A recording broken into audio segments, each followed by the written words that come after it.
Okay, there we go. I was wondering why chat wasn't working. Yeah, Michal fight day. I may not be Polish, but whenever he walks out, oof, my suddenly crave pierogies. I was gonna play some fucking something just for visual stimuli. I'll just put a GIF on screen.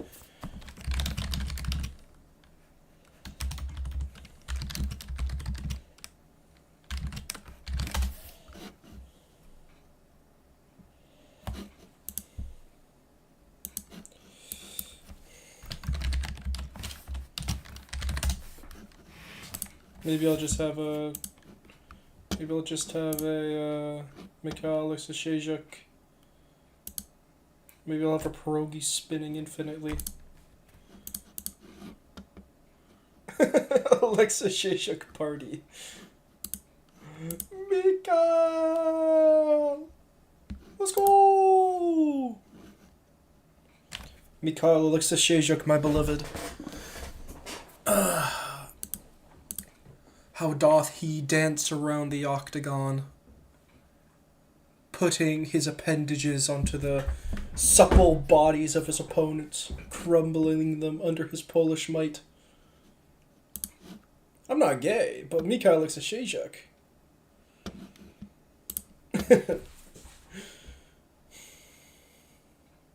I think there's no greater comparison between about how fucking big Pajeda is that Michal Shezhuk, while undersized, was still fighting at light heavyweight.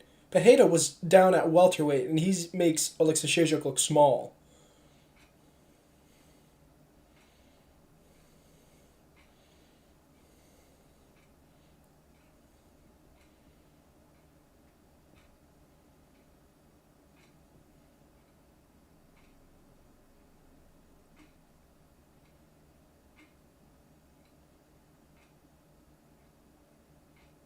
No! Okay, well, that's super disappointing.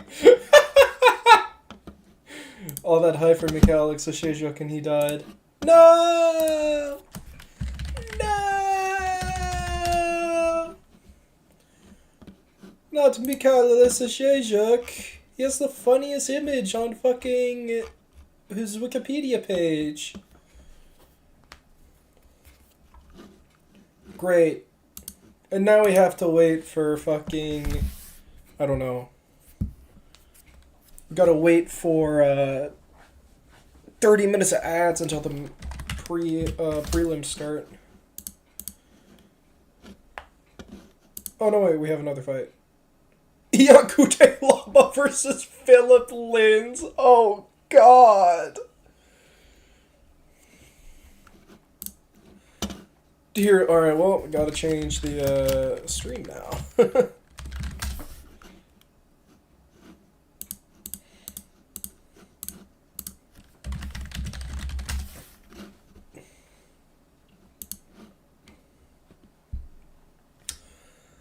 Well,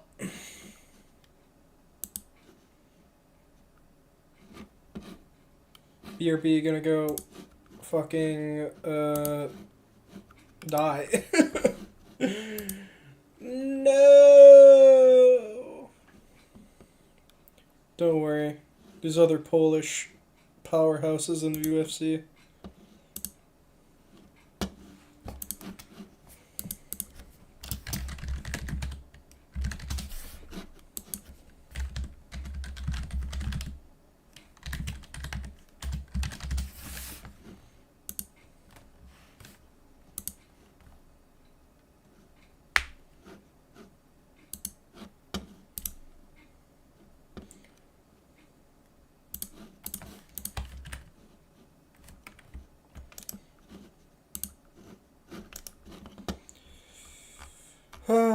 Well, if Song loses, we're in DEFCON 1, okay? That's when shit gets tight.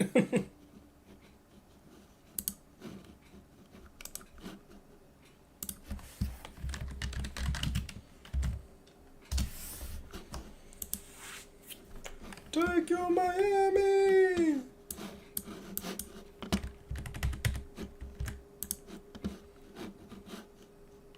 I love the Brazilian accent. It's so good.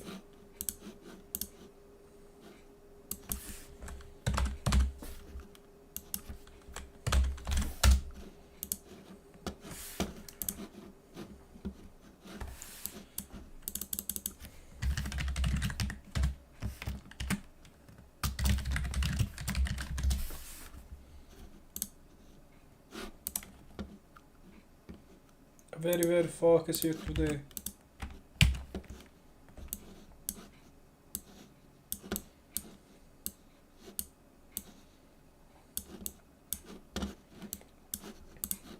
Do, do, do, do, do, do, do.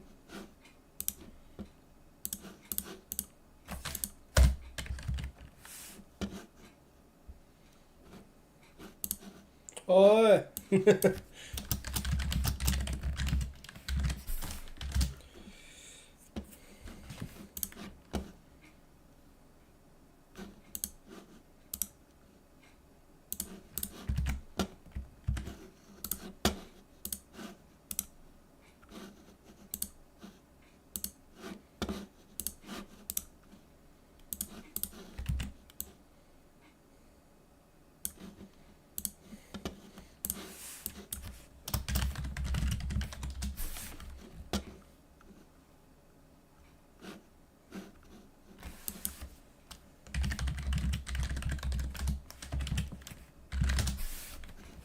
If you're wondering why I'm so quiet, I'm currently trying to craft a replacement thumbnail and title for the fucking annihilation of... So I'll pretend this never happened.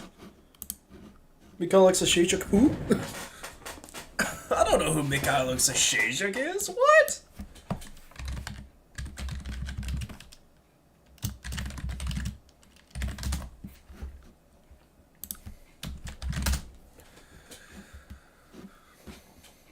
Oh, that's racist.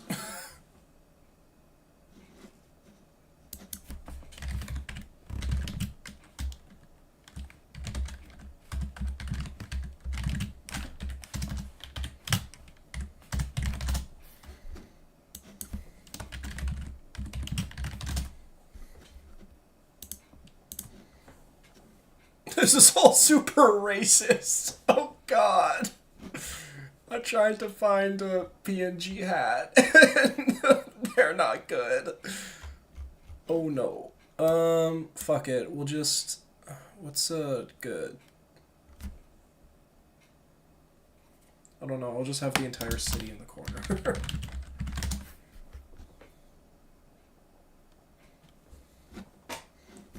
You know what? Good enough. Fuck it. You'll just have a beer. You know what? Yeah, screw it. Here. Oh no. God damn it.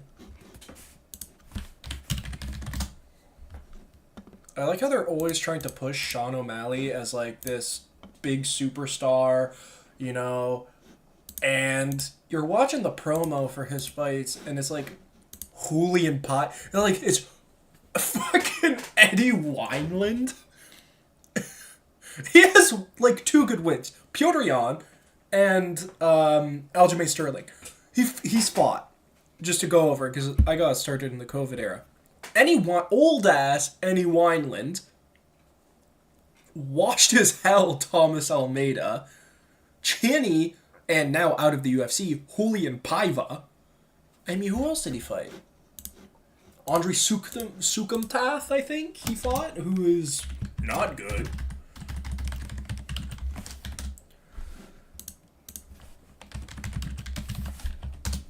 Oh god. Oh no. I'm trying to see his fight record. Pedro Munoz, no contest. Yeah, Chris Moutinho, fucking paint can worker. He's not good.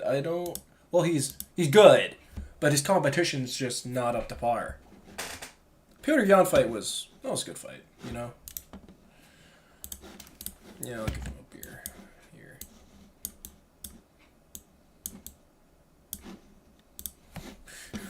I don't know what else to give him.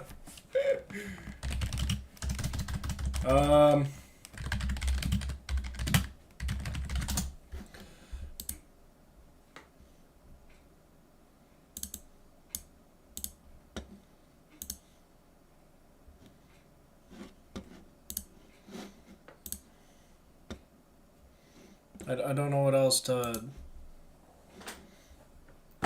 I don't know what else to give him. Sweet and sour pork. I don't. Just give him like a church.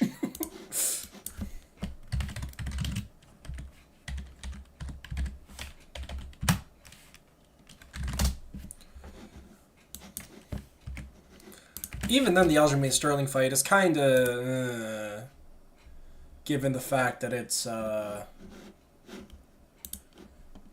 was Sterling who just fought. Who did he just fight? Petr Yan. He just fought Petr Yan like 2 weeks, 3 weeks before the event, or like maybe a month. Very short amount of time. Nowhere close to what a champion should have.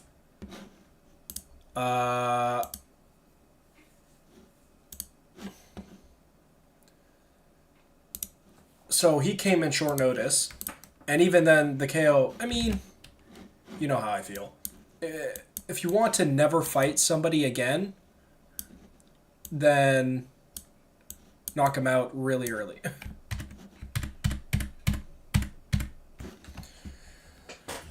Because for some reason, MMA fans are like, he knocked him out in the first round. That's exactly what's going to happen again. What do you mean he'll have a different strategy and not rush in and be more aware? Pah.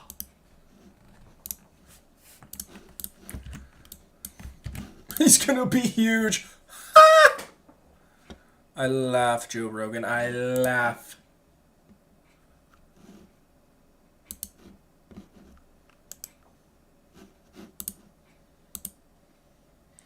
Strike accuracy. Yeah, highest strike accuracy. Because he fought Chris Moutinho, who just sat there and took it on his face. Is Alistair Overeem still the number one? Alistair Overeem strike accuracy. I swear to God, if Sean O'Malley overtook Alistair, okay, Alistair 74.8, 75. Holy moly! That means every 4 punch he'll land 3 out of every 4 punches. It's pretty insane. He hits hard too.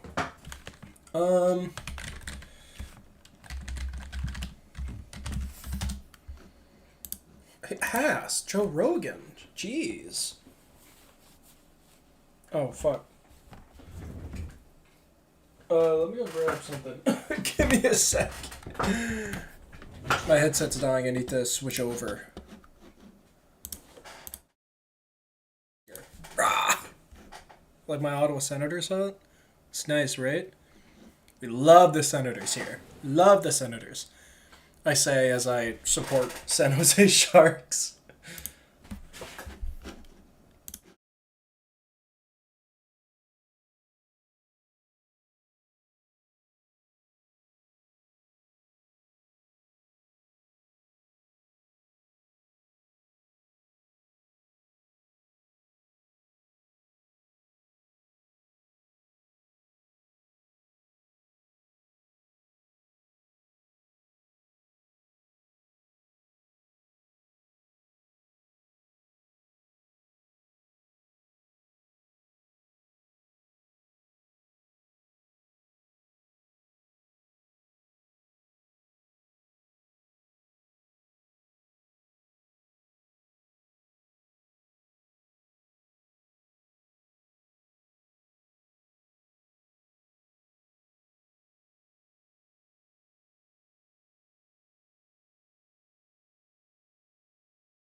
Okay, still good.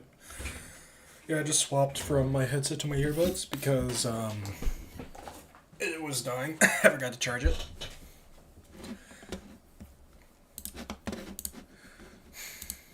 What should I be talking about? Man, I'm so bad right now. Stopped streaming for like 3 weeks, almost a month, and my English has immediately just passed away and perished. We love to see it.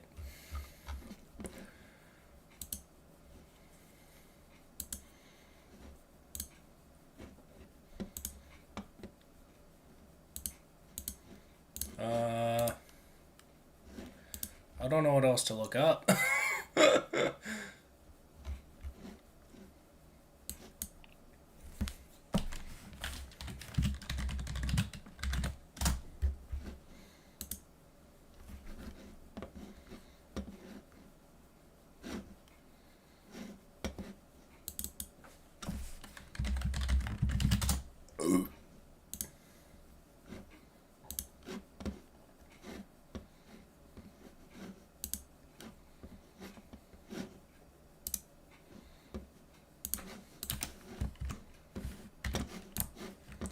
Reinvented in his return.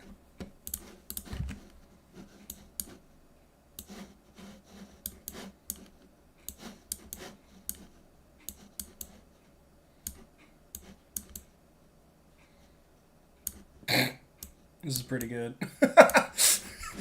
This is a pretty good image.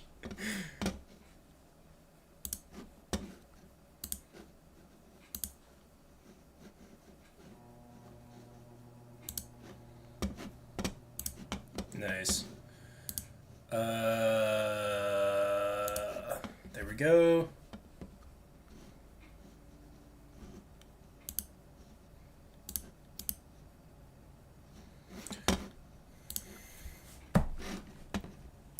UFC VHS. Philip Linz. By Jove.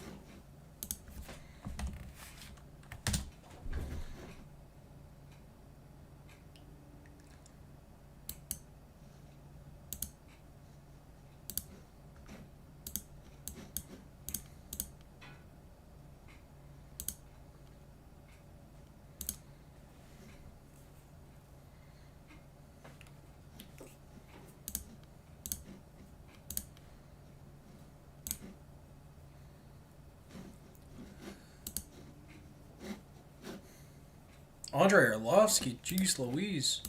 Philip Linz. I swear to God, Philip Linz is bad. I just have a sneaking suspicion that he's a bad fighter. That could just be my pure and utter hatred for, I don't know, fighters.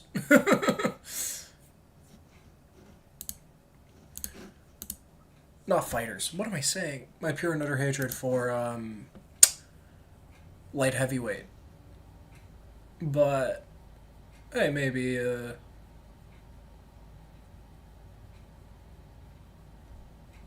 mean, I enjoy some fighters. What am I saying, bro? Like, my English has severely deteriorated. I'm so bad right now. Details. Thumbnail. Change to this.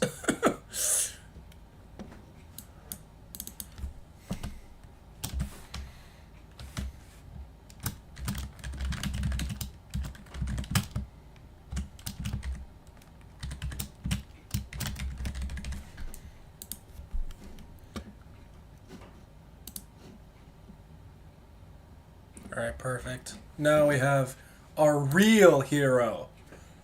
Chinese icon. Heilongjiang Harbin native. Song Yedong. Fighting at a Team Alpha Male. Which I am absolutely shocked is still kicking, by the way.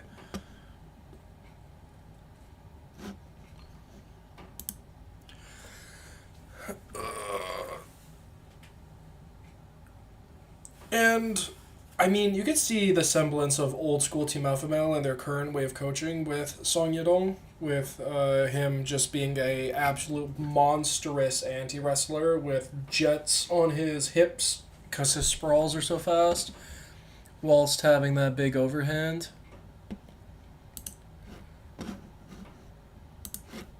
But that's just classic Team Alpha Male. You know, Song is just an evolved Chad Mendes.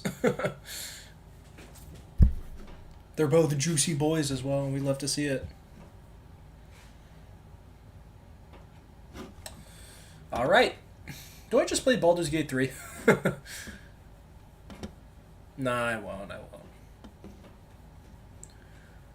Pillars of Eternity, Potionomics. Potionomics was a fun game.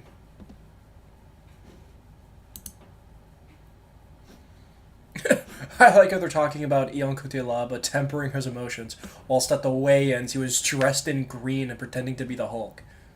That's how you show you've tempered your emotions, you know? Like, realistically, if I go to therapy dressed in green, screaming, I think, you know, they've solved my problem. That's a healthy mindset, a healthy brain.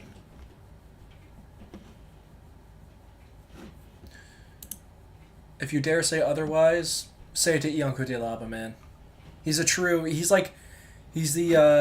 Sigmund Freud of our time. Truly an icon and a pioneer in the field of psychology. Showing how to properly handle your emotions of rage. Felipe Lins. Felipe or Felipe? God, I hate I hate Americans. Nah. We like to joke, You know? We're a bit silly around here. Some things I am like Americans, come on. Other things I'm like Americans. Come on.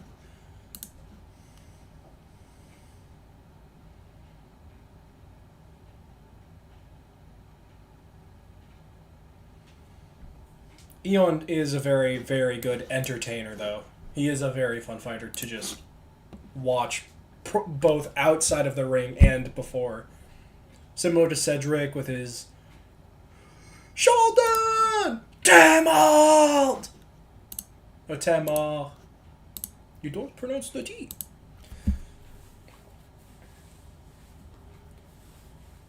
Anywho. Isn't Kutelaba a national champion in Greco-Roman wrestling? Professional debut, background, competing in Greco-Roman. Yep. Oh, he's also a Sambo and Judo national champion.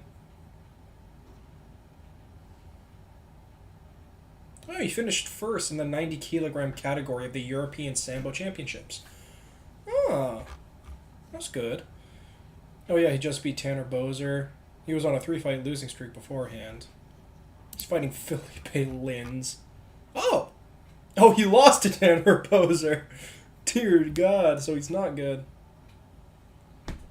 Oh, PFL champion. PFL is quite bad. If the Bellator X PFL Champions card didn't tell you. PFL has... They're kind of picking up the scraps of every other promotion in the West. Because if you're really good, you go to UFC. If you're good, you go to Bellator. And if you're mediocre, you go to PFL. I mean, Bellator does have a lot of really good fighters. Hafion Stotts, Patchy Mix. Who else is in there? Johnny Eblin, meh. Patricio Pitbull for a while, had Michael Chandler, Goiti Yamauchi, I guess, MVP, Yaroslav Amosov, Usman Nurmagomedov. That's somebody else, another Slavic guy. Yaroslav Amosov. Yeah, Yaroslav Amosov. Lost it. Jason Jackson! Yes. Jason Jackson. And Lawrence Larkins. Fabian, I guess you can include Fabian Edwards in there a bit. He is pretty good. He's not the best. He beat Lyoto Machida. Old ass Lyoto Machida too. Mansur Barnoui's in there. Mats Burnell. Yeah, they do have a lot of really good fighters.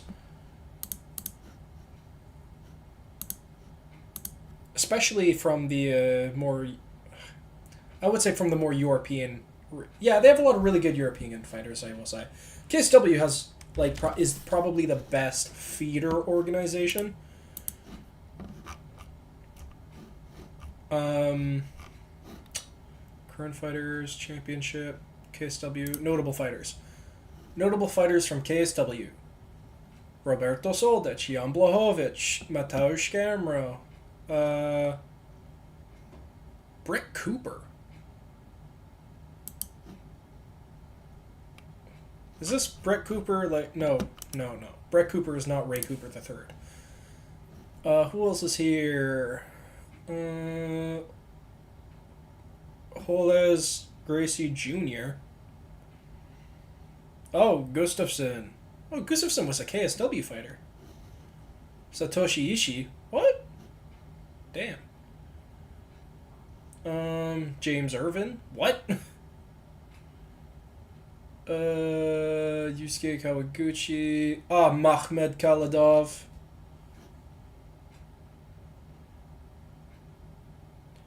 Kujalaba is a lot more measured in this fight, but it's like, is he measured because he's conserving energy for the next rounds? Because Kujalaba, like, dies after the first. He's Makwan Amirkhani-esque in his cardio, Joe.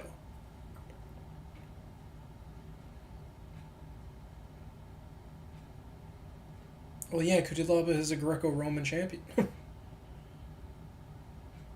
Oh, yep. Looks like the Makwan Amirkhani effect. You can kill the man, but not the idea. Of gassing in the first round and not being able to do anything in the laters. Philip Lins also looks positively... I don't know. Tired? I could just say tired. I don't know. I was looking for a synonym. Kujalaba looks a lot more measured. He's not going balls to the walls. Anyways, still going through the KSW fighters. Yeah, Mahmed Khalidov, or just Mahmed Khalidov. He's good. He was like, his peak was during like Anderson Silva, and was like, oh, who does Anderson Silva fight? Mahmed Khalidov. He's really good. Karolina Kovalkiewicz, title challenger. Melvin Manhoef, Matt Lindlin.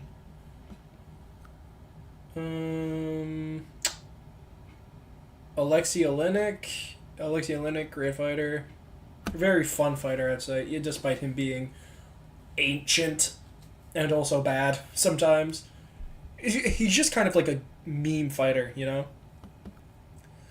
Valentino Overeem, Alistair's brother. Mariusz Pudzianowski, the strongman. That's a good one.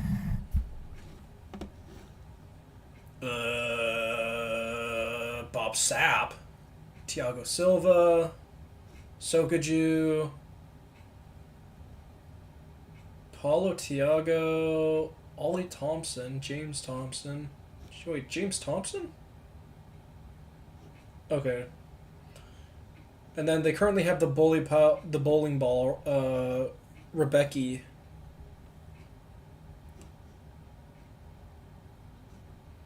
Yeah, Rebecca is currently in the UFC.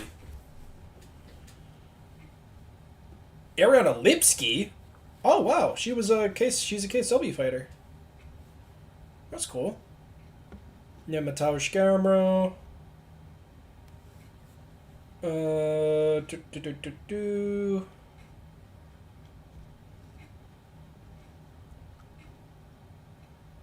Who else is here? Roberto Soldic.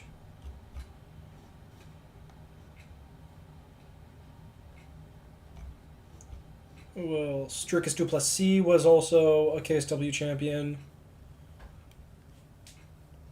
Roberto Soldic again. Mahmed or just Mohamed Khalidov, Jan Blachowicz, Sokaju, Khalidov.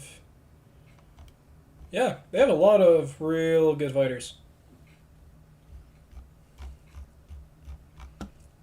I think there was a great graphic about like which organizations have like the best fighters coming into the UFC. So they took like the win percentages of all fighters coming from these organizations. KSW was in the top bit. I think ACA was the number one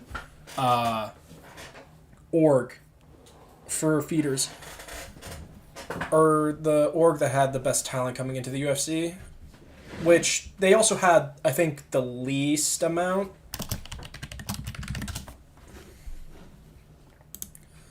They're a Russian org. Notable fighters. Let's see. And I by the way, I'm still watching UFC 299, Kutelaba versus Linz. It's just second round light heavyweight and light heavyweight in general. I'm wiping it from my memory. I do not want to perceive the light heavyweight division. All right. Notable fighters from ACA. Amir Alekbari. No clue. No, here is familiar.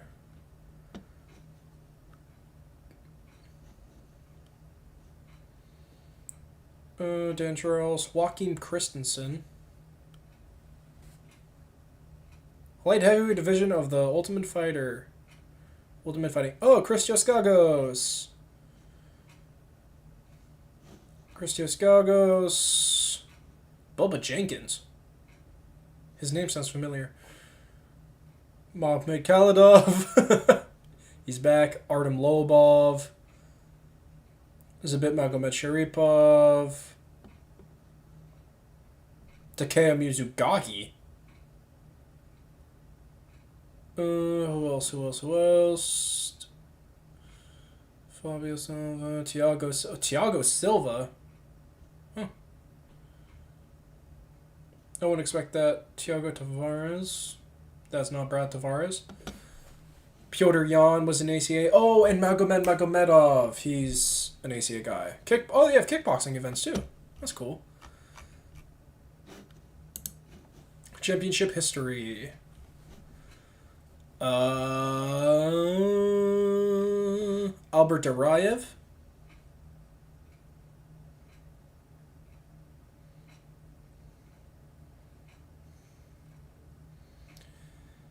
Yeah, Albert Durayev.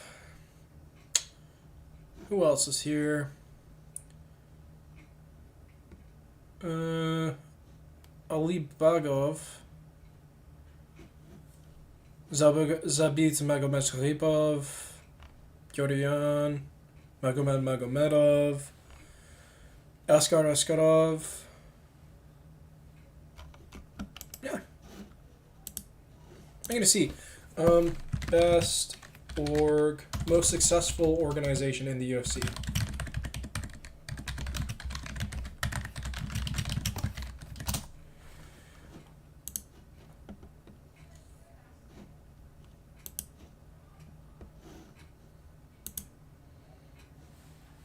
I'm gonna look it up. Organization in the UFC. Sort by new. Marco Manson retires. Anyone else feel like UFC matchmaking is too top heavy? MMA in Brazil.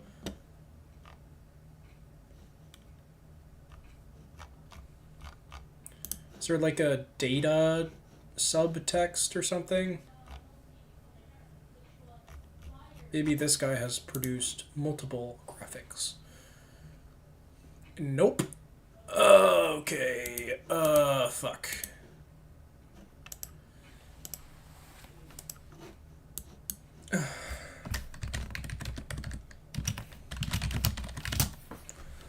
Success in the UFC. See, this is where my experience in university comes into play with creating search terms. Paul Brothers. I don't know why that's there.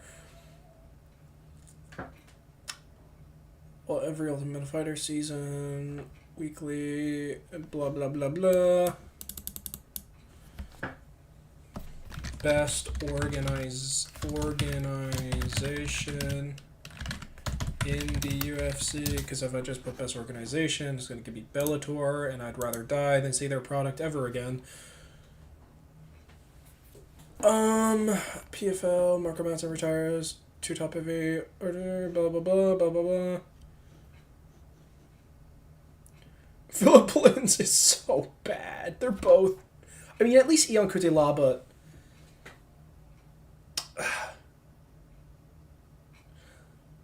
You know what? Not even. They both just suck.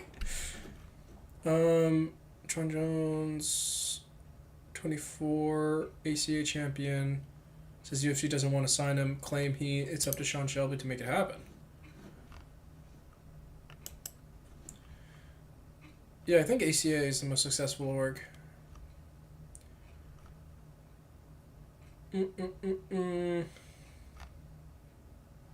Korean Zombie versus Dong Hyun Kim.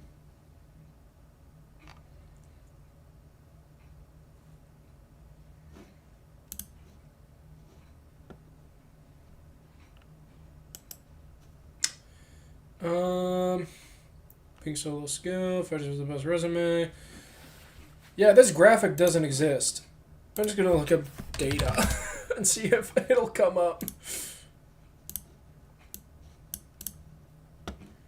2023 MMA finishes by... Oh, here it is. UFC performance among champions from select promotions and Dana White's Contender Series alumni. Number 1, ACB/WFCA/ACA. 32 UFC wins. Brave CF. Brave. Is that the Middle Eastern promotion? Or is that the Korean? It's the Middle Eastern, Bahrain. KSW is 3rd, followed by M1 Global, which is the Russian one. You always see their competition, their knockouts and highlights whenever you look up like MMA compilations, because they don't really do copyright. And they also, you might know them, for their Night Combat, M1 Medieval. So yeah. Notable fighters. Fedor Emelianenko, Alistair Overeem, Habib Nurmagomedov, Alexander Volkov, Alexei Oleinik, Sergei Karatanov, Pedro Hizzo, Alexander Shlemenko, Vadim Nemkov, Alexander Emelianenko, Ramazan Ameev,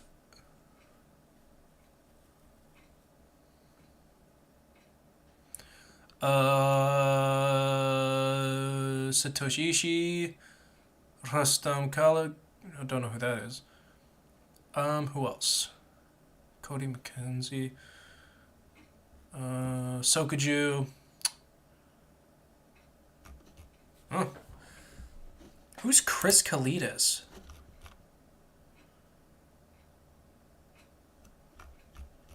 I've never seen this guy ever. Asu Almaybiev. He just beat CJ Vergara. And he was the M1 Global Champion for flyweight.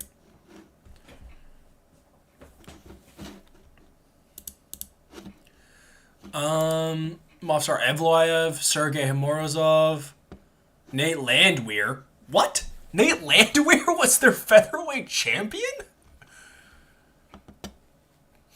Mansar Barnui. Yeah, Mansar Barnui is very good. Who else? Demir Ismagulov. Shavkat Rakhmonov was among global champ. Ramazan Ameev. Vyacheslav Vasilevsky. Ramazan Ameev again. Bruno Silva. He was their middleweight champion? Okay.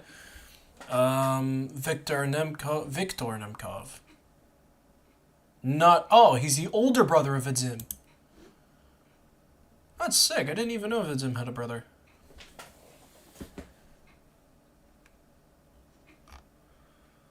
Oh, he's pretty good. He's actually... Wow.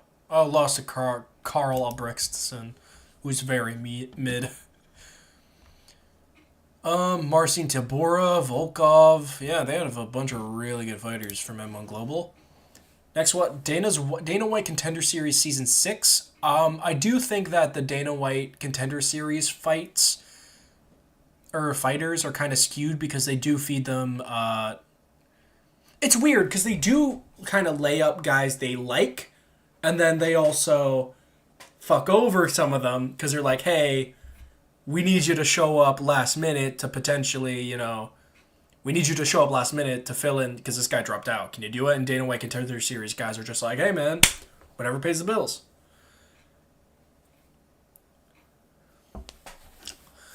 Cage Warriors with 160 UFC wins and a 58% win rate. Yeah, Cage Warriors fighters kind of get into the UFC and then they get fraud checked. But sometimes, hey, sometimes they do really well, i.e. Chris Duncan, Tom Aspen. Was Tom Aspen all Cage Warriors champion? Events, past, current championships, championship history. No, he was not. Michael Bisping was their light heavyweight champion. Modestus Bukauskas. Martin Kampman, very familiar name. Greg Gegard Mousasi. Mousasi vacated the title when he left Cage Warriors for M1 Global. Jack Hermanson, very good. Jack Marshman. He's in the UFC. Oscar Pichota was in the UFC, but I don't think he is anymore. Chris Leroy Duncan's in the UFC. Dan Hardy again. Nicholas Dalby again. Ian Gary. Reese McKee. He got a... Really? I just remember Reese McKee from getting obliterated by Hamza Chimaev. Paul Siller, Conor McGregor was the Cage Warriors champion. Stevie Ray. Jai Herbert, Cage Warriors champion. George Hardwick. George Hardwick lost to Al Selwadi, who you might know from the previous fight night, in his Dana White's Contender Series fight. Featherweights, Conor McGregor, Paddy Pimblett, Maz Burnell. Very good fighters. Nathaniel Wood in bantamweight, as well as Jack Shore. Logren. I always see Logren. I think he's good. No, he's going to be fighting on Blanchford versus Fierro. Colin Logren. Didn't he get a loss recently for being cocky? Yeah, Taylor Lapilus. Yeah. Logren's in the UFC. No flyweights picked up. And Molly McCann. Yeah, they have a bunch of real good fighters. Nowadays, they kind of get fraud checked. How far the mighty have fallen, I say. How far the mighty have fallen.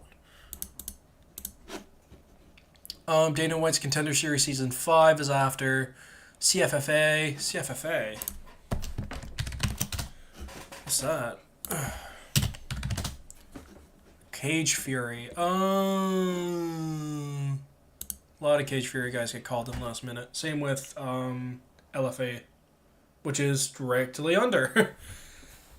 The average of Dana White's Contender Series is pretty low. King of the Cage and Titan FC. I'm surprised there's no Fury. Or not Fury. What is it?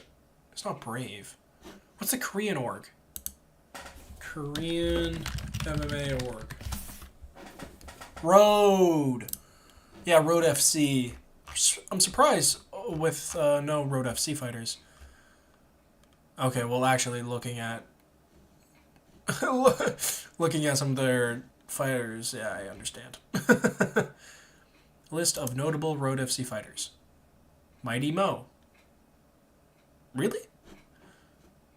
Oh, Seo Hee-ham. She's at 1. Kyung Ho Kong is currently fighting in the UFC. Hongman Choi, classic. Good old fashioned. Hongman Choi, true legend of the game.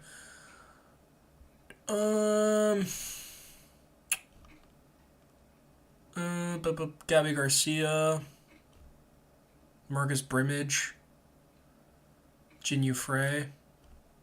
Best biceps in the game, baby. Jin Frey. Dennis Kong, Jerome LeBanner, Joaquin Hansen. Joaquin Hansen, fuck yeah. Road FC based? Did Joaquin Hansen ever find the UFC? I'm assuming no. Because I don't remember seeing any Joaquin Hansen highlights in the UFC. Joaquin Hansen. He fought in Pride, Shudo. Yeah, he's like a pure Japan fighter.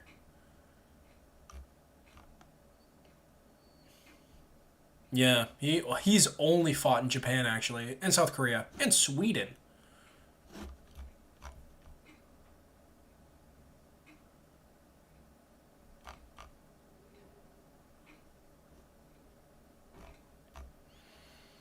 And he has a kickboxing career. Cool.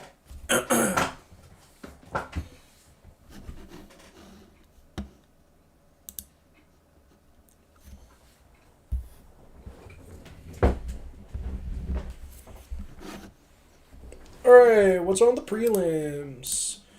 We got Pedro Munoz versus Kyler Phillips, Mateusz Gamrot versus Rafael Dos Anjos, Caitlin Chukagian versus Macy Barber, and Curtis Blaze versus Jailton Almeida. I've never seen somebody sock lower so much from a win than Jailton Almeida's over Derek Lewis. Because holy moly. You just... That's like how I look at... I mean, I feel like that entire fight could have been a scene out of an erotic fiction book, with how at one point Jailton Almeida just grabs his arms and holds them above his head from fucking mount, and it's just like, brother, you're in mount, do something. Like, at least Curtis Blaze, when he gets a takedown and he does something, you know? And even then, I think if you look at the very first takedown of every single Jailton Almeida fight, it's the exact same. It's like front kick into double leg, where he slides on his knees, you know? Like when you see wrestlers warm up and they slide on their knees across the mat, he does that towards their legs to get the double leg. He does it every time. It's front kick, sliding double leg. It's hilarious. Jailton Almeida is such a funny fighter. And there was so much hype behind him coming from his Dana White's Contender Series fight. Because he was good. He was a good fighter. He looked fantastic. He looked like he was light heavyweight. He looked like he had skill. He brought a breath of fresh air to the division due to the fact that they have 0 wrestlers. Also, oh my god, they finally upped their fucking production with this graphic. If only they could up their fighter pay too. But oh my lord, Jailton Almeida, he's stinky. Not in a good way, like blue cheese. No, he's just like just shit. Ugh. What an absolutely filthy win. Not in a good way. Just grimy, dirty, lazy.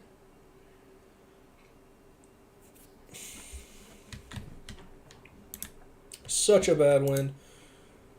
Derek Lewis isn't even that good. Like, you should be able to annihilate Derek Lewis.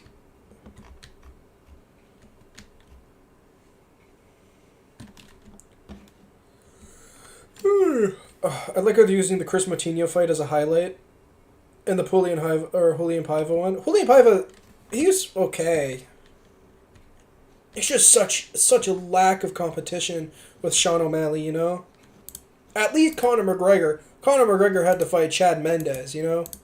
Actually, you know what? Conor McGregor also had weak competition for a while. Poor Marcus Brimage. He had to fight Conor, Cody Garbrandt, and Max Holloway or something. Conor McGregor.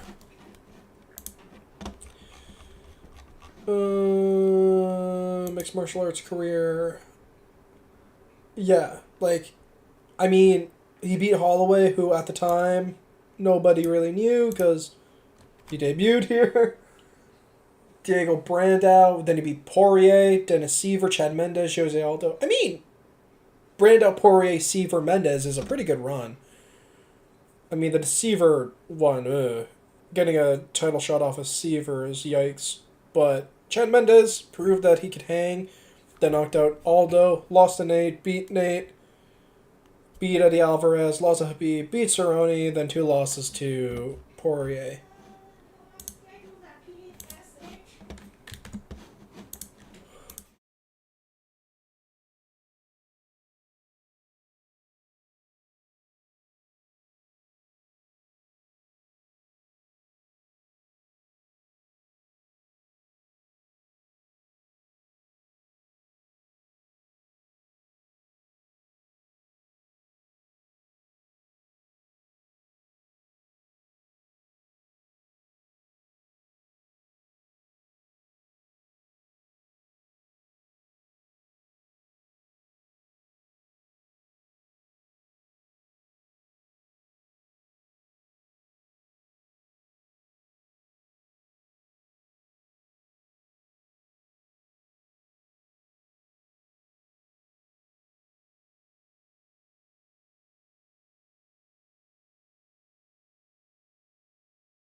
Okay, I'm back. Need to help out my family with something.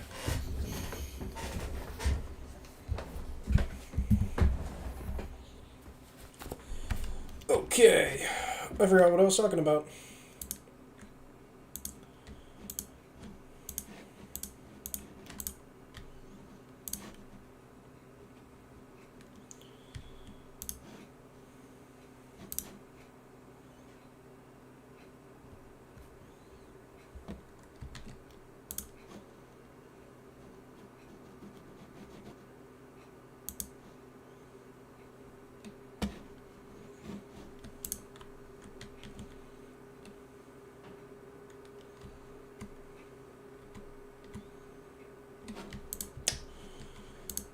Who's fighting? Oh, I was talking about Sean O'Malley's week schedule and comparing it to Conor McGregor's. That was what I was doing. I mean, Conor at least fought a lot in Cage Warriors. I don't know about Sean. Sean has a pretty small record in comparison.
Come on now.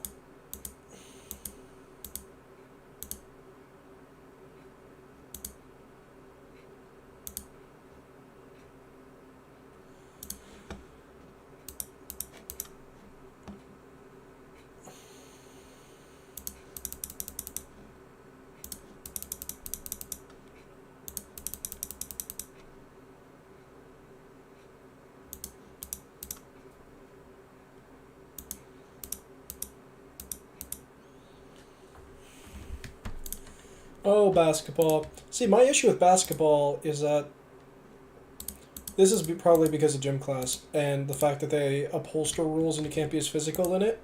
But I swear to God, people would smack the ball out of my hand, and then when I do it, they'd be like, "Oh, you can't slap people in basketball."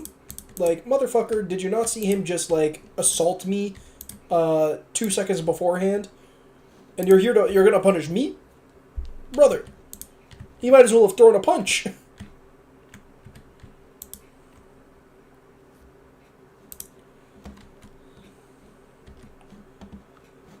Like, what are you saying?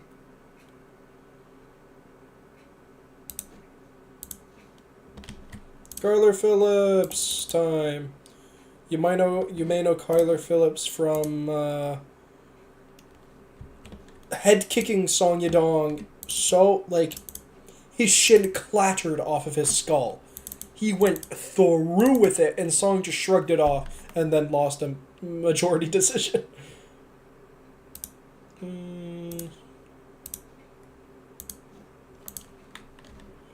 That's where you... And Pedro Munoz is just... It's Pedro Munoz.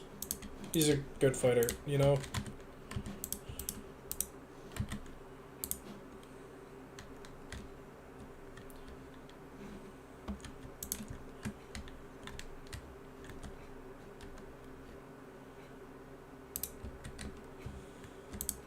I think Pedro's gonna win. Kyler Phillips lost to... He lost very handedly to somebody that I'm forgetting at the moment. Who did Kyler Phillips lose to? It was embarrassing. Was it Victor Henry? Might have been Victor Henry.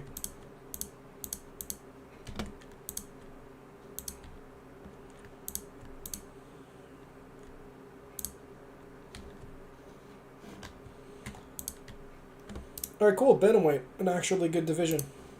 With good fighters.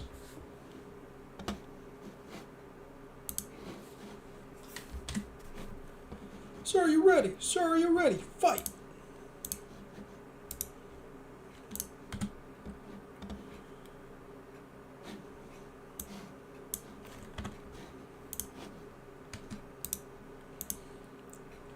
Kyler Phillips is slick sometimes.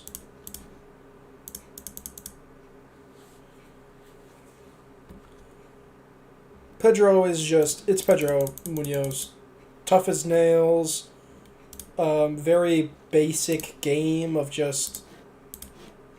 The head... He has a really good low kick. Super hard-headed. Good lead hook. Not much else to say about good old Pedro Munoz.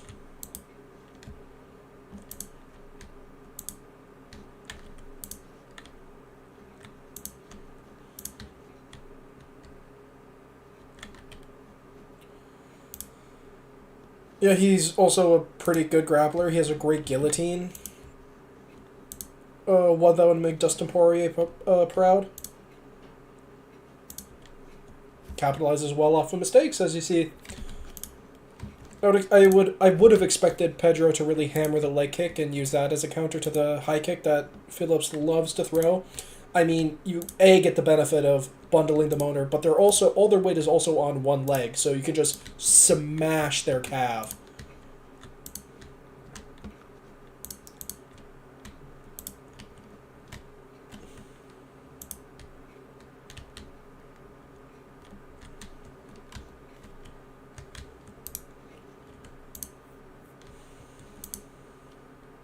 I poke you. Oh my god, don't even get me started on the Pedro Munoz Sean O'Malley thing and everybody saying, oh, he's so weak. Blah, blah, blah. It's like, brother, his cornea was scratched.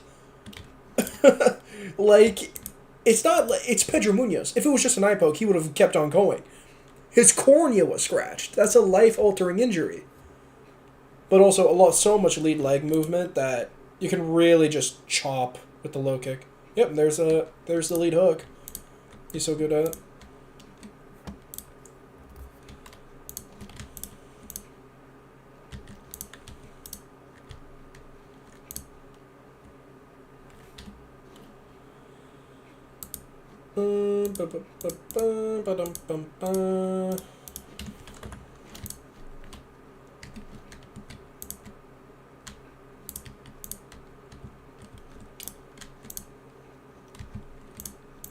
I mean, Kyler Phillips, he shows up and then sometimes he shows up, sometimes he just doesn't. You know, one of those fighters.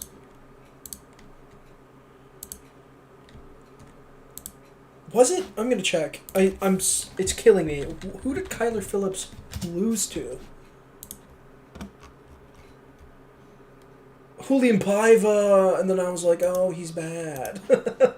Because who loses to Julian Paiva, realistically, you know?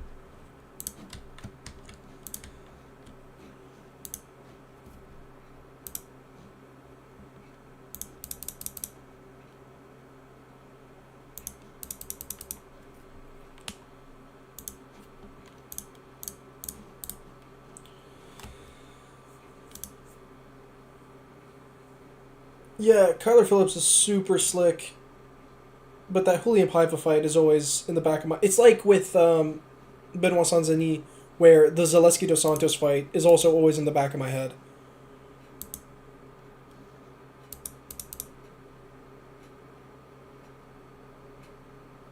Yep, there's that lead hook again. He does have a great lead hook. When you say somebody has a great punch...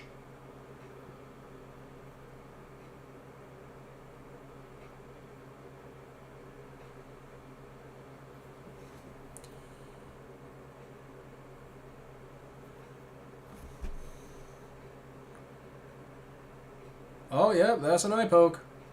Ooh. Yeah, yikes. Big eye poke. Man, poor Pedro Munoz. It's like God has a vendetta against his poor, innocent retina.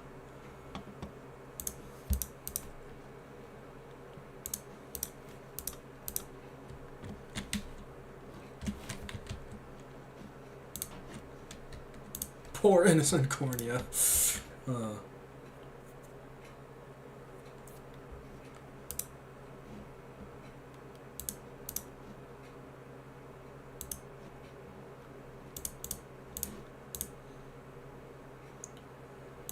Like, it's Pedro Munoz, man.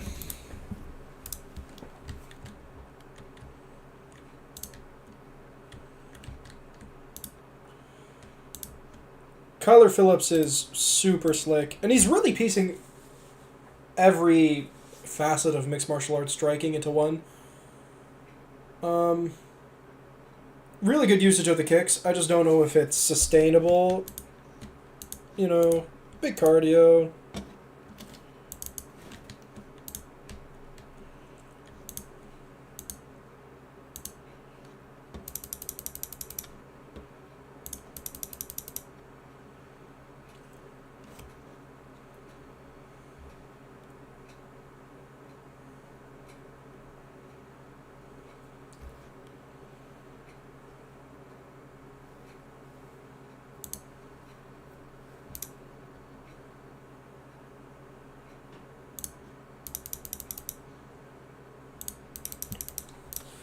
Oh, finally. It's so refreshing to have good fights after fucking Shamil Gazia versus Rosenstrike. By Jove.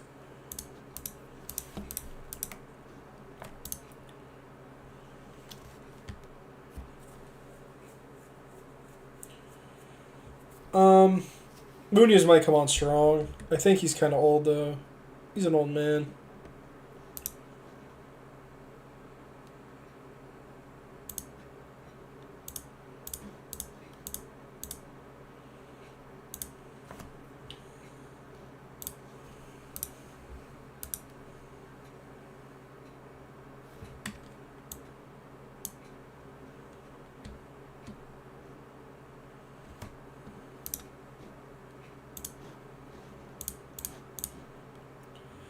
Yeah, I think there it is, the leg kick.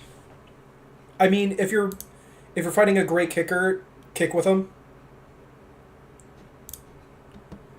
Sean Strickland versus Adesanya's a great example of that. Simply using the front kick up the middle helped immensely in his win and making the fight significantly easier.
Yeah, I mean, yeah, really slowed down Kyler Phillips by just matching him kick for kick, and yeah, Phillips's strat of he is so active and he does so many high energy, you could say, like he constantly throws some head kicks. He's putting on the pressure that it's tiring. And yeah, difficult to kick backwards, as we saw in Giga Chikadze versus Calvin Cater.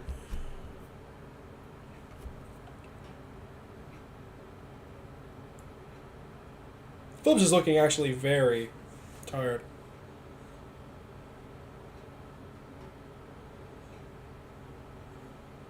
Yeah. I mean, Munoz is reading the head kick coming. Phillips is really good at throwing that head kick in combination or leading using the head kick to combination punch.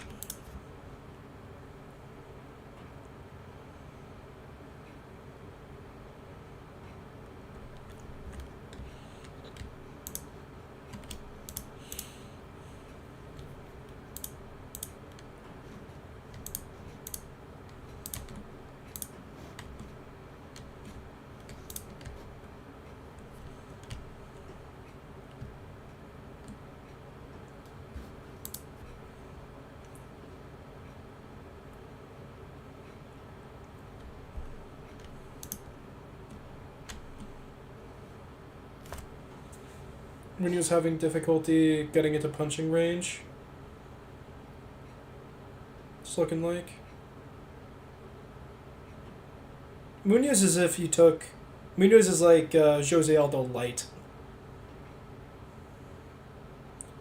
Yeah, there's our lead hook.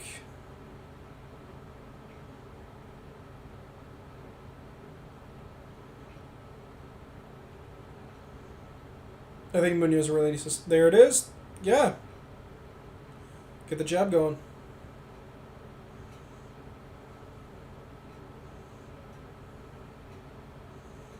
Like, just don't let him get anything for free, you know? Zhang Jilei yesterday. Oof. That was an upsetting performance.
Okay. Yeah, Kyler Phillips. Yeah, more in this round. It's looking great.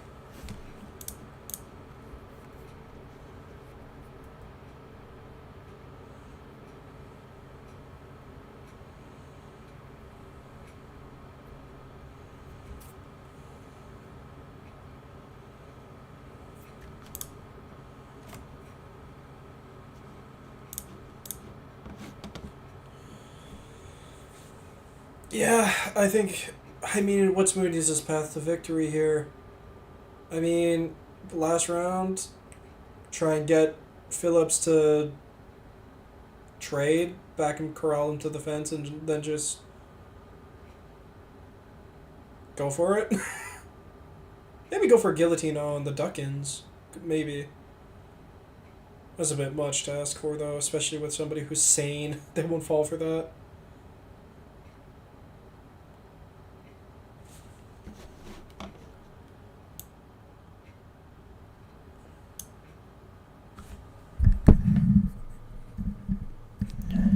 Oh, that's a volume slider.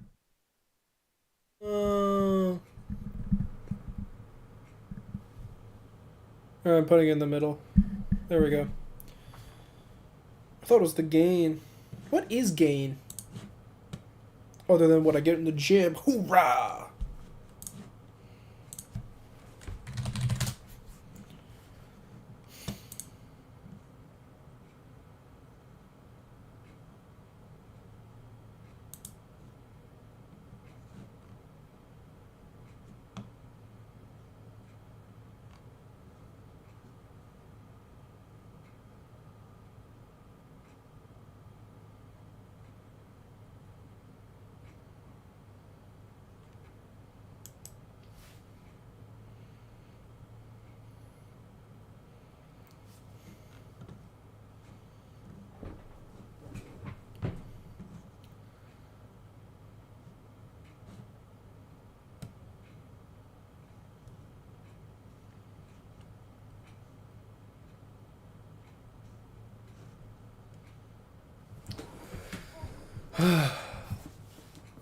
Oh, that's good.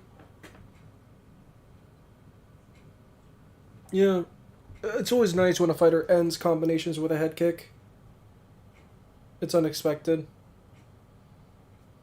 And because your leg naturally has more range than your hands, you can catch people trying to fall or retreat, i.e., Benoit Saint-Denis versus Matt Frivola.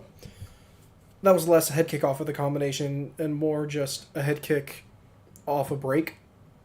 But yeah, you can catch people trailing with their guard down.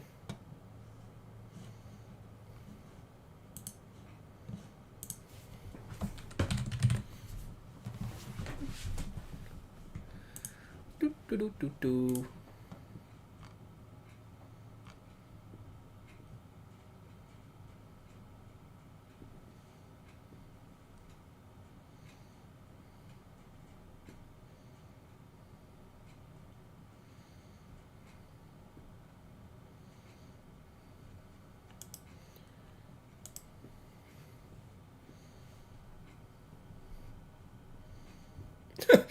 Jesus Christ, Mr. Daniel Cormier, you're a UFC commentator. You don't know the top 15?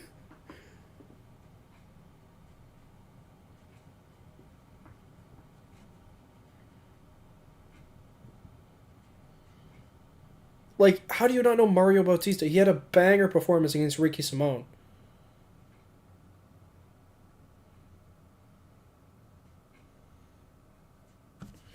Yeah, just a bad eye. Yeah, classic Pedro Munoz, tough as nails.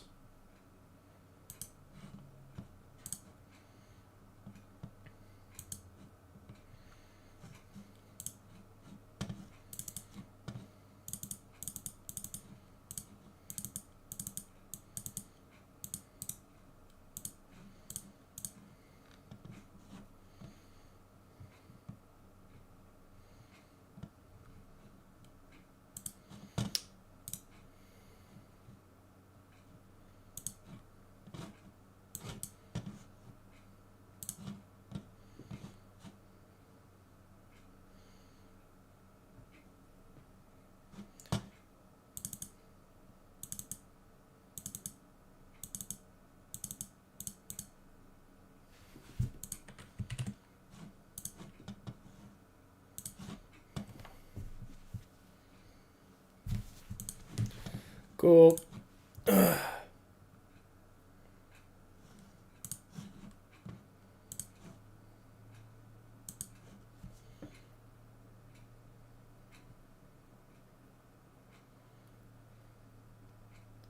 What games are coming out?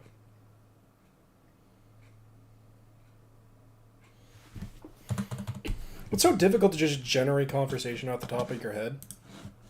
Especially if you just don't have enough experience in life. Because you can't draw from your memories and tales from your long-standing time on the earth.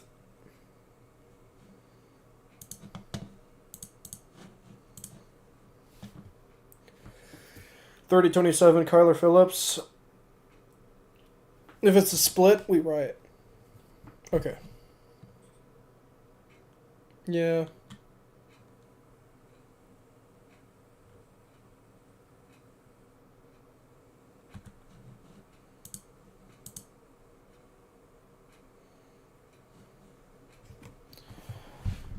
Yeah, Kyler Phillips is good.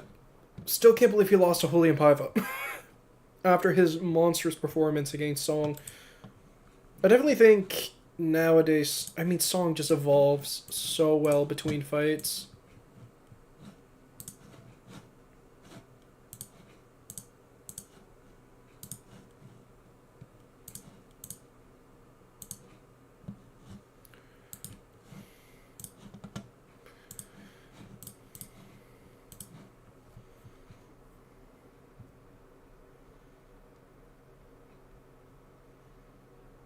Alright, what's next? I mean, oh, RDA versus Mateusz Gamrot. You shouldn't have. An absolute slobber knocker. A great fight. Hot take, I really enjoy Mateusz Gamrot. He's one of my favorite fighters.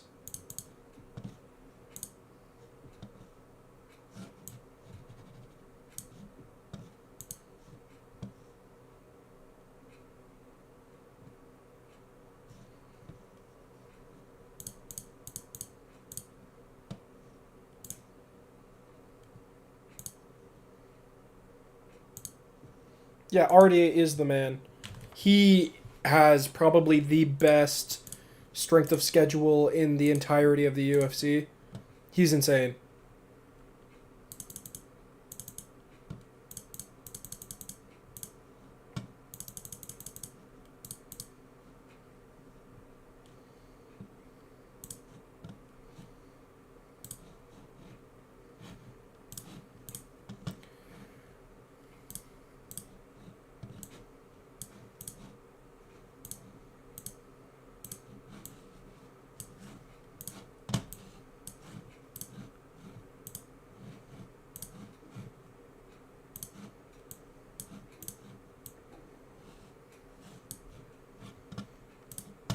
Rafael dos Anjos, let's go!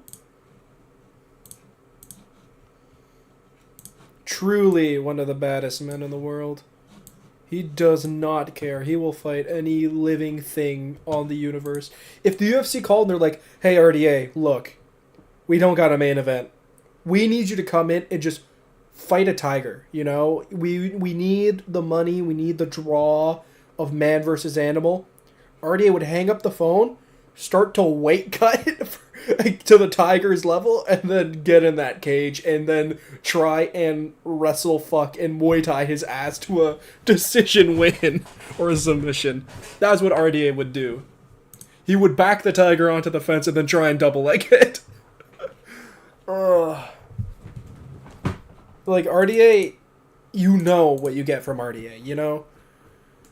Like, it's fucking RDA. It's the same thing every time with RDA.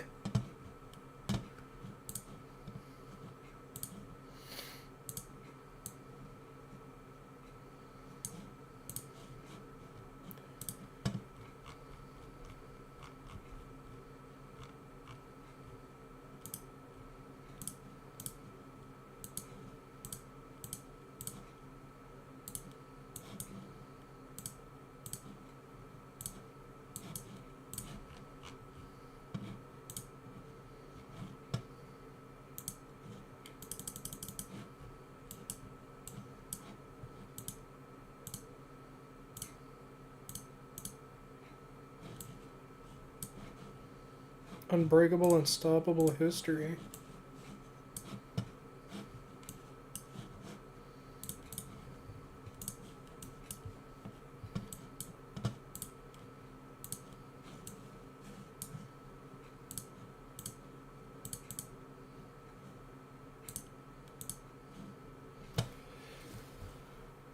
The UFL?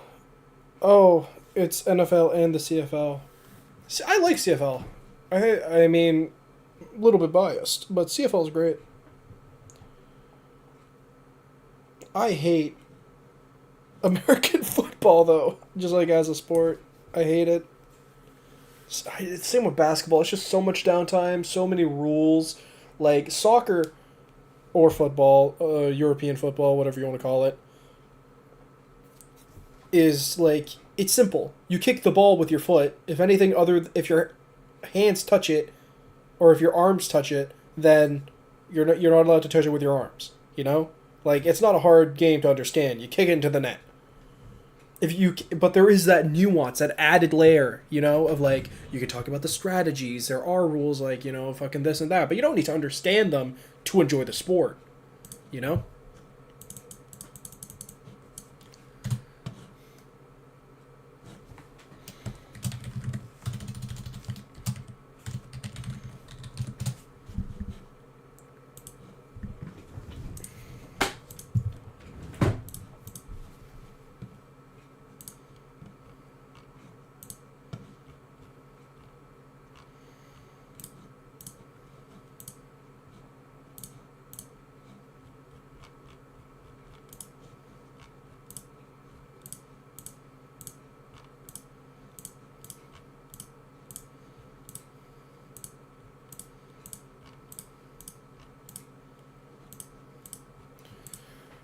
But I will say, I am quite surprised by the love that women's hockey gets in Canada. I think I was surprised by it at least. Not saying that no, I'm not saying anything about women's hockey specifically, but I expect that the demographic that enjoys NHL wouldn't really vibe with WNHL, but nah, they're quite supported, and I'm very happy with that.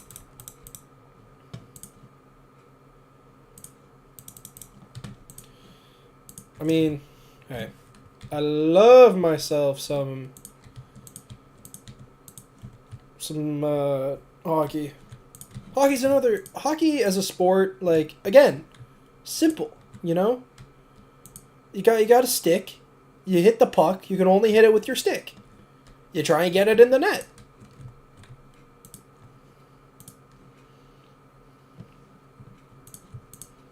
Simple game.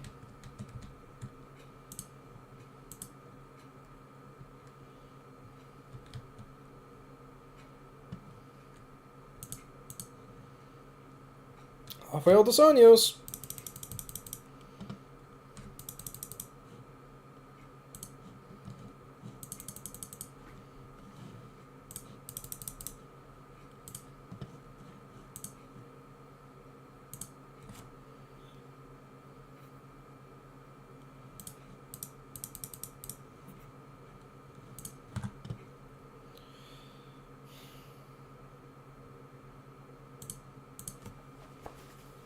Matosh, let's go! 2 losses being to Benil Dariush and Guram Kutateladze. Oh no, not to Guram to Kutateladze. No, yes, to Guram Kutateladze in his UFC debut in Abu Dhabi, and Guram was like, he won the fight.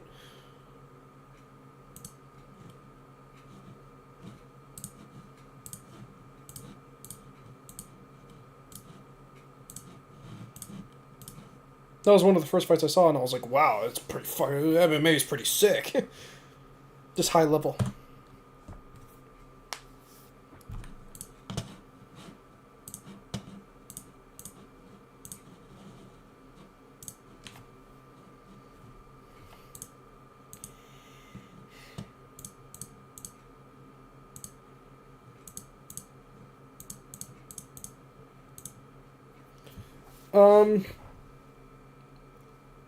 I really hope Matau's striking catches up to his insane grappling.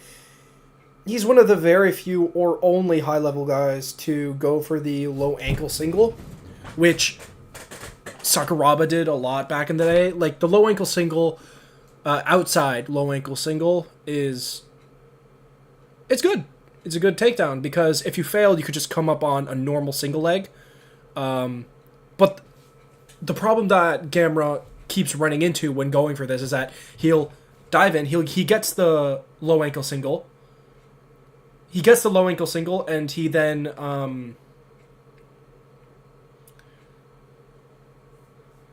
he gets the low ankle single, and then he tries some treetops fighters, but they have insane... People at the lower weight classes have insane flexibility, so it's really difficult to treetop. Like Arman Sarukian.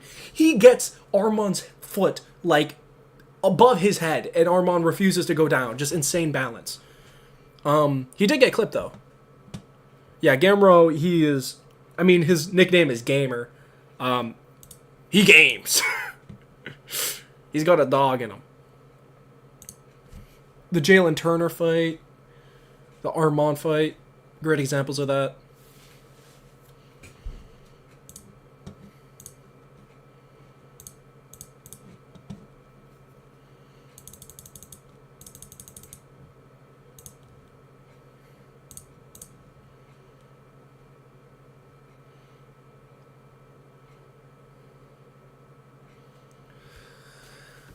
Yeah, Dos Anjos is also huge. I mean, he's fought at 170, you know. He's a big guy.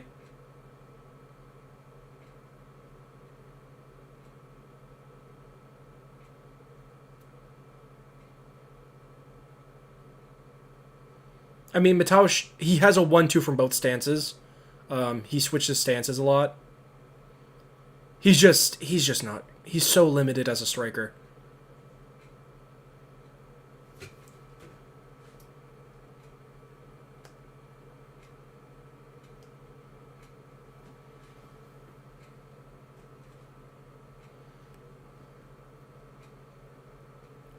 Yeah, I mean, Dos Anjos is just so much more comfortable in the striking. He has so many more weapons. Mataush only has a 1-2. Which he knocked out Scott Holtzman with. Great takedown.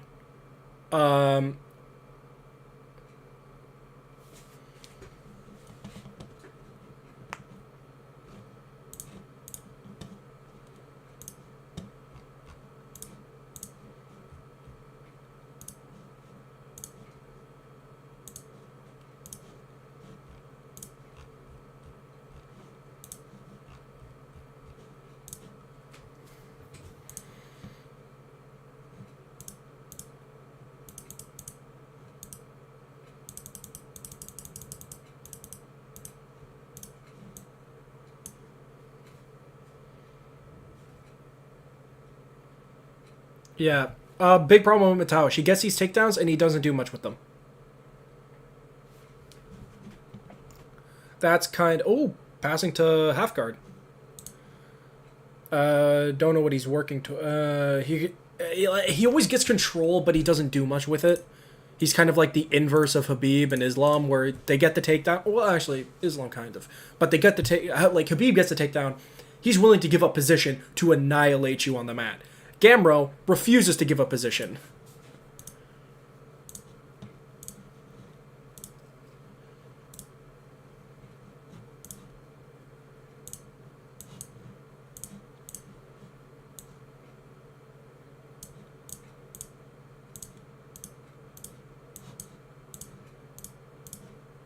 Gamron's going for it, though. So much better. He's actually doing stuff.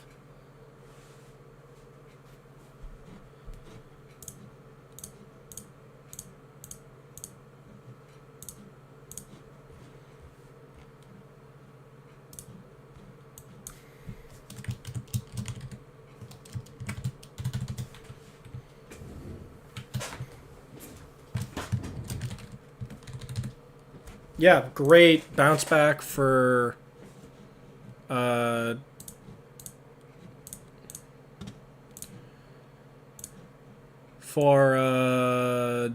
at the end of the round. Again, though, classic Gamro gets dinged, gets the takedown, doesn't do. He can't really recover with it.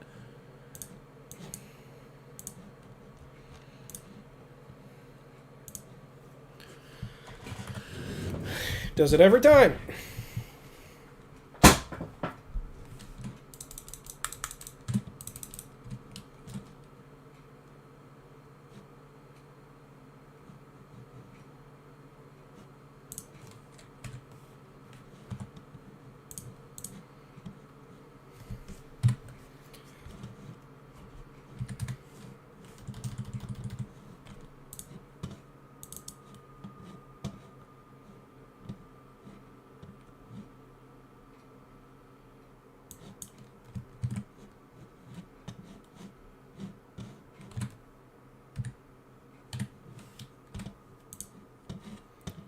Presented by Bud Light.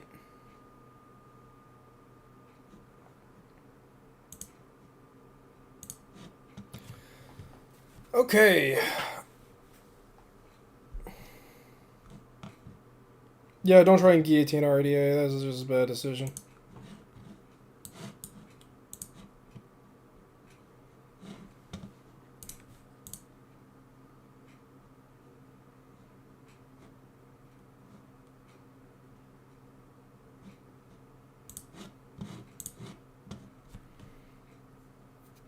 Alright, he's getting into it, Gamro.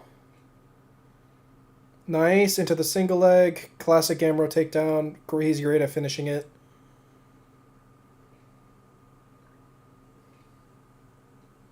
Yep, there it is.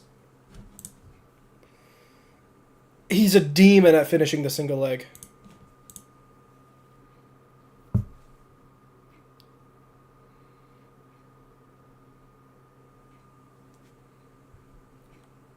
He's just a demon at getting control.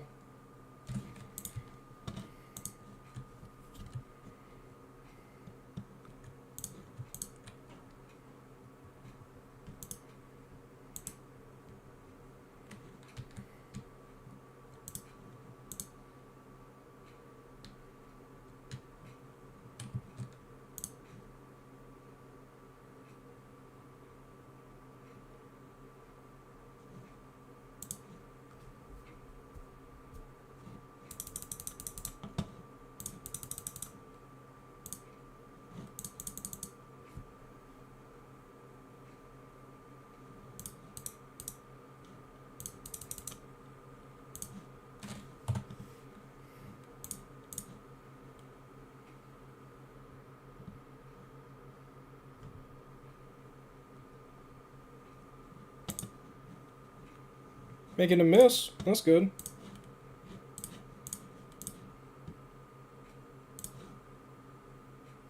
Alright, into a double. Comes up on the single. Classic Gambro takedown. Oi!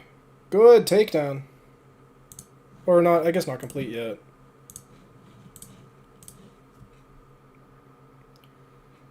Goes for a trip. Fails.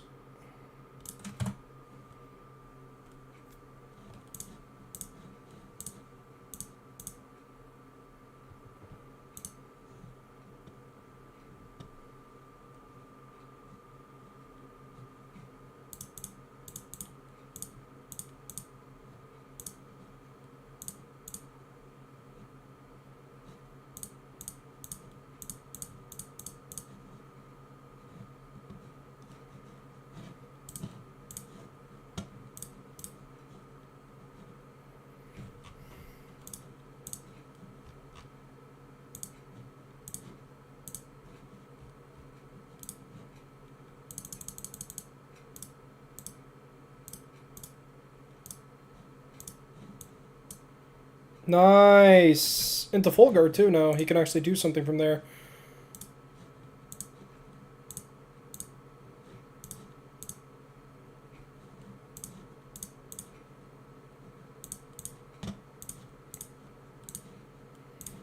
Yeah.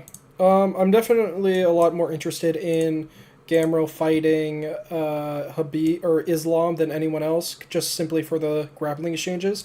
Because it would be very nice to see how Islam responds to somebody who is so active and such a demon once it hits the mat. Because the only guy we've seen Islam challenged by was Arman Sarukian, and that was so early in Arman's career that, we didn't really. He wasn't used to it. It was his debut. He couldn't go like the full 3 rounds. So, I definitely think I want Gamro to win enough to get a title shot, simply to see how he fares against Islam and see how Islam fares against a fellow nutty grappler.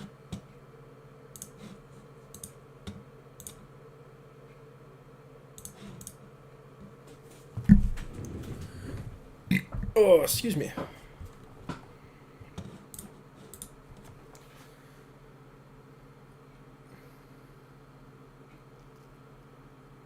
I think Gamro would really benefit from the Muslim. No, I guess the Muslim Selikov. Is it Muslim Selikov? No, Francisco Trinaldo way of throwing his straight of like he'll walk around and then he'll just walk around nonchalant and then he steps, launches off the back, clobbers you with a straight. Or just like a really naked straight, without that big shoulder jolt that Gamera always throws, Like, come on, man, feint.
Alright, I think 1 RDA, 2 Gamero.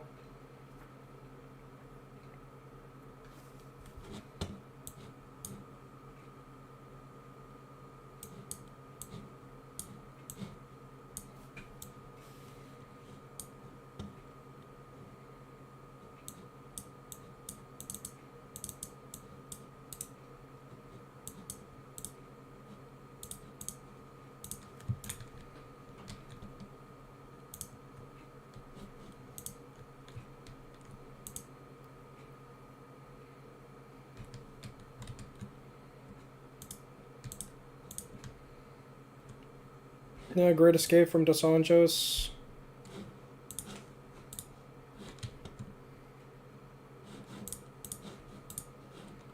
It's really gonna... Kimmer just doesn't do much with it. With his takedowns. That's his big problem. And he's just so limited on the feet. Really, man, you're at ATT, man. Ask Dustin Poirier for some help with your boxing. Like, feint one way, go the other, and blast a straight while you do it. Oh, great turn. Is he gonna suck the hips, maybe? No.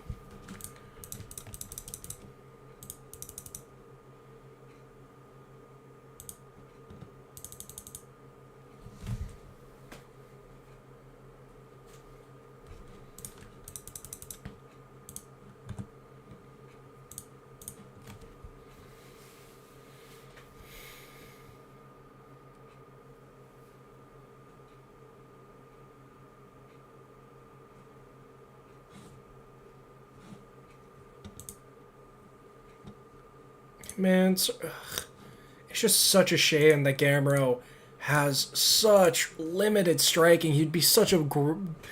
I mean, Islam also has limited striking, but, you know, he also has a great eye for an opening. And he's confident and comfortable. You know? Like, Gamero's, whenever he's on the feet and striking, he's always moving backwards. He's always circling. He looks like he doesn't want to strike, you know? Benil's kind of like the opposite, where... Or he's the other side of the spectrum, where he's not a great striker, but because he's so confident and he trusts his hands, he can get away with some stuff that other fighters wouldn't be able to, you know, like against Dragar Klosh. But yeah.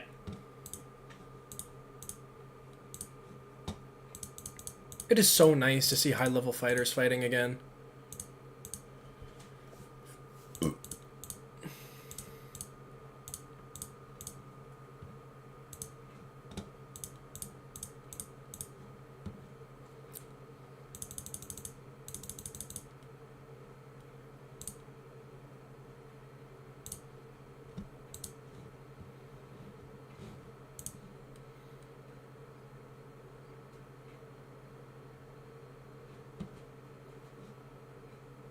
I mean, Daniel Cormier commenting on sitting down on his butt to get takedowns. Muhammad Mokaev did that relentlessly on the last fight card. He would constantly just squat to get the takedown against the fence. I mean, yeah, we don't like it, but fighters... It's looking like a breakout technique of the year! Squatting against the cage for the takedown.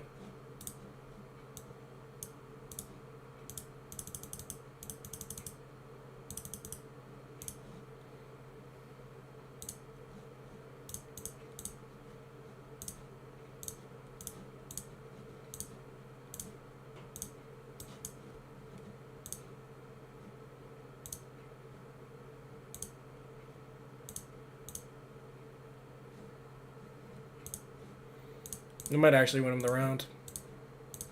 I mean, RDA, just bad cage cutting? Really?